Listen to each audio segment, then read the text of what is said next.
시청자 여러분 안녕하십니까? 한 주간 동안 미주 교계에 있었던 소식을 모아 전달해드리는 CTN 뉴스룸 시간입니다. 첫 번째 소식입니다. 성직자가 상담 내용을 주정부에 보고해야 하는 SB 360 법안이 전격 철회되었다는 소식입니다. SB 360은 캘리포니아주 상원 제리힐 의원이 발의한 법안으로 성직자들이 기존의 폭력 상담이나 성적 학대 등 주정부에 보고하던 것 이상의 어떠한 상담 내용도 주정부에서 요구하는 폼에 맞게 작성해 보고토록 하는 법안이었습니다. 그런데 이 법안이 지난 7월 8일 주 상원에서 30대 4로 통과되어 공공안전위원회로 넘겨졌지만 공공정책센터인 태평양 법률협회 등의 반대에 부딪혀 9일 처음 법안을 발의했던 제리힐 상의원이 SB 360을 처리하게 이르렀다는 것입니다. 태평양 법률협회 한인 디렉터 주성철 목사에 따르면 이 제안된 법안은 수정헌법 제1조에 어긋나는 것이며 만약 SB 360이 실행되었다면 수세기 동안 이어온 성직자들에 대한 보호의식이 없어질 뿐만 아니고 성직자들이 형사 기소 또는 영적 위험 사이에서 선택하도록 강요당했을 것이라며 성직자들은 자기에게 맡겨진 신앙 고백과 신념을 보호받을 수 있게 되었다는 것에 대해서 다행이라고 말했습니다. 다음 소식입니다. 샬롬 나비가 분당 우리교회 이찬수 목사에게 자신의 사상적 현 주소를 말씀 앞에서 성찰하라고 요구하고 나서서 시선이 모아지고 있습니다.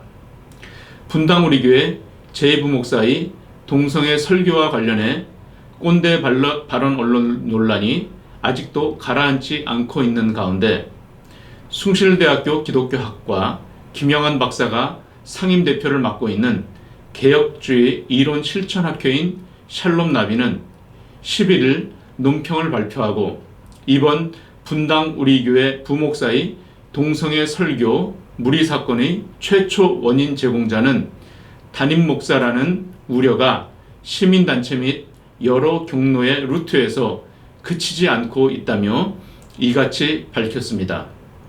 샬롬 나비는 이번 사건은 담임 목사가 지난 6월 주일 대예배 시 반기독교 운동가요 종부 활동가인 신영복 씨를 존경한다고 언급한 것과 무관하지 않다라는 것이며 설교를 전해들은 정상적인 국가관을 가지고 있는 성도들과 지성인들은 복음주의 목회자가 어떻게 대예배 설교 시 반국가 인사를 존경한다고까지 언급할 수 있느냐는 것이라고 밝혔습니다.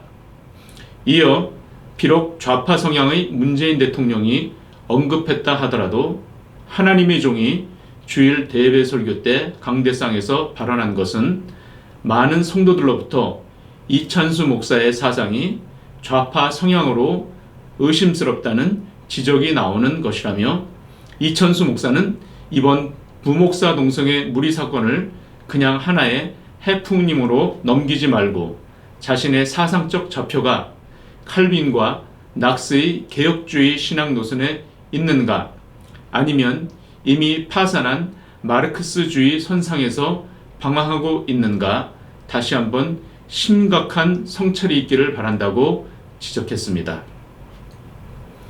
다음 소식입니다. 이제 이곳 남가주도 본격적인 더위가 시작되려는 모양인데요. 여러분들은 이번 여름철 어떤 휴가를 계획하고 계십니까? 예전과는 다른 좀 특별한 휴가를 계획하고 계신다면 이번 호에 실린 이런 특별한 휴가 어때요란 기사를 참고하시면 좋을 것 같습니다.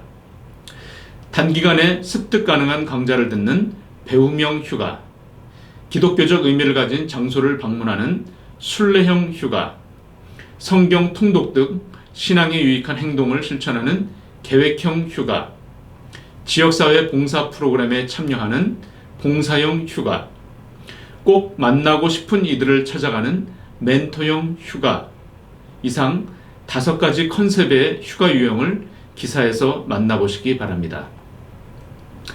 마지막 소식입니다. 지난달 18일에 보내드렸던 유튜버로 수익 내기 기사에 이어 이번 주에는 크리스천 유튜버가 뜬다라는 제목의 기사가 눈에 들어옵니다. 지난 기사에 많은 독자분들의 관심이 폭주했는데요. 이번 기사 역시 도움이 되었으면 좋겠습니다. 최근 공영방송인 KBS나 MBC, SBS 등 지상파 방송의 뉴스가 1%대의 최악의 시청률을 기록하며 시청자들로부터 외면을 받는다는 것은 이미 잘 알려진 사실이고, 유튜브로 인해 광고 시장의 판도마저 완전히 바꾸어졌습니다. 1인 미디어인 유튜브의 탄생은 가히 미디어의 혁명이 아닐 수가 없는데요. 이런 상황에서 많은 분들이 유튜브에 도전하고 있습니다. 그런데 사실 크리스천 유튜브는 일반 유튜브에 비해 하기가 좀 까다로운 분야입니다. 왜냐하면 일반 유튜브와는 달리 자극적이거나 흥미 위주로 가서도 안 되려니와 크리스천으로서 지켜야 할 선과 복음의 정체성을 지켜 나가야 하기 때문입니다. 당연히 구독자 수나 조회수는 일반 유튜브에 비해 비교할 수도 없을 정도로 저조할지도 모릅니다.